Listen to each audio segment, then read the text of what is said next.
Entertainment, education and everything channel पर आप लोगों को स्वागत है। और भी पौराणिक कहानियाँ जानने के लिए मेरे इस चैनल का सब्सक्राइब करें।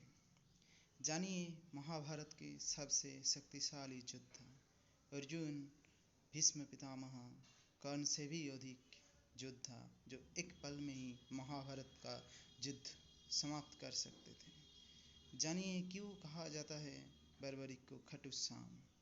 और मेरे इस चैनल को सब्सक्राइब करें और इस वीडियो को लाइक करें। जब भी कभी महाभारत का जिक्र होता है तब हमारे मस्तिष्क में कौरव सेना और कुरुक्षेत्र है कि हीरो के नाम पर पांडवों को ही चेहरा सामने आता है। इसके अलावा जब महाभारत की महायोद्धाओं की बात उठती है तब सबसे पहले भीम, अर्जुन और फिर कर्ण का नाम ही याद आता है। महाभारत की युद्ध इतना बड़ा युद्ध था जिसे एक तरफ से देखा जाए तो पारिवारिक लड़ाई कहा जाता था। महाभारत की युद्ध में कोई लोगों के नाम सामने आ जाते थे जो अपनी बुद्धि से नहीं तो छल से सामने वालों के धूल चटाई। इस युद्ध के पीछे भी भगवान श्री कृष्ण की लीला थी। वो दुनिया में समाज में हर एक घटना के जरिए लोगों का संदेश देना चाहते थे ताकि मनुष्य इसी गलती ना करें। श्री कृष्ण तो भगवान थे और चाहते तो एक पल में ही महाभारत का युद्ध खत्म कर देते थे। तो युद्ध ही नहीं होता, लेकिन वो तो प्रभु का लीला था। हालांकि महाभारत युद्ध में एक ऐसा योद्धा बर्बरिक थी जिसने भगवान श्री कृष्ण को भी डर आ गए थे। महाभारत के युद्ध में एक से बढ़कर एक योद्धा था, अर्जुन, कर्ण, भीम, भीष्म पितामह, लेकिन इन सब पर भी भारी था बर्बरिक। मेरे इस चैनल को सब्सक्राइब करें। बर्बरिक घटोत्कच का पुत्र था, वही घटोत्कच जिसके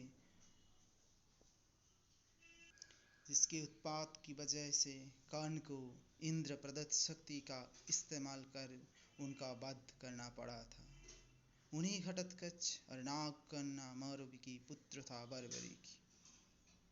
बाल्यकाल से ही वो बहुत वीर और महान योद्धा थे। माँ आदि शक्ति की घोर तपस्या करके वो प्रसन्न किया और 3 अमेध बाण प्राप्त किए और 3 बाणधारी की प्रसिद्ध नाम प्राप्त किया। महाभारत की युद्ध कौरव और पांडवों के मध्य अपरिहार्य हो गया था।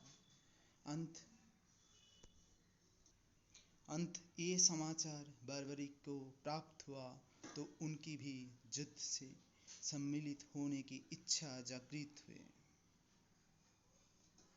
जब वो अपनी माँ से आशीर्वाद प्राप्त करने पहुँचे तब माँ को हारे हुए पक्ष का साथ देने के वचन दिया।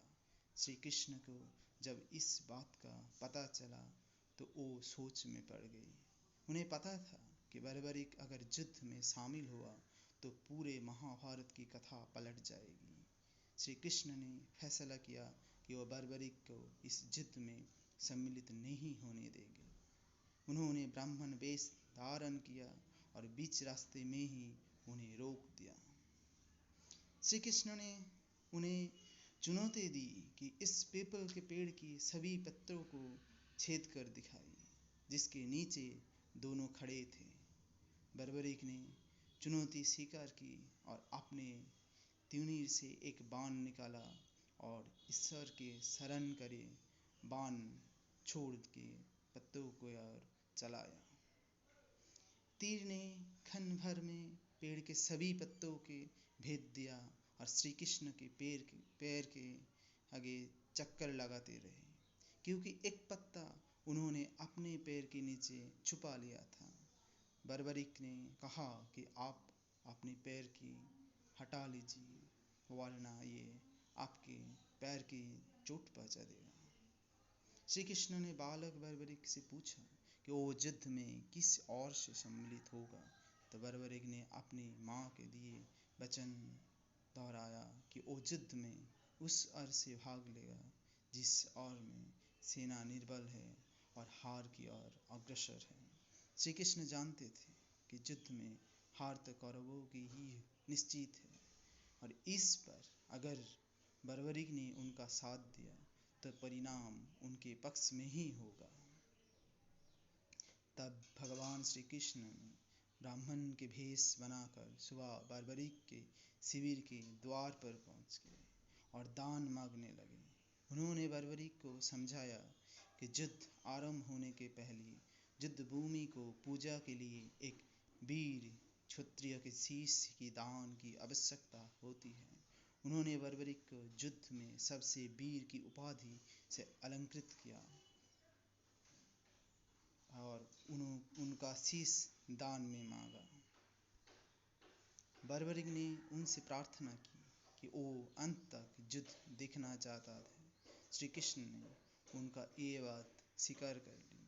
श्री कृष्ण बर्बरीक के महान बलिदान से काफ़ी प्रसन्न हुए और वरदान दिया कि उस जैसे जैसे कलयुग का अवतरण होगा तब श्याम के नाम से तुम पूजे जाओगे, कि उस युग में हारे हुए का साथ देने वाले श्री श्याम के नाम धारण करने में समर्थ है। तुम्हारे भक्तों का केवल तुम्हारी नाम का सच्चे दिल से उच्चारण मात्र से ही उद्धार होगा। आज बर्बरीक को खटुश्याम के नाम से पूजा जाता है। अधिक पौराणिक कथाएँ जानकारी के लिए कृपया मेरे चैनल को सब्सक्राइब करें।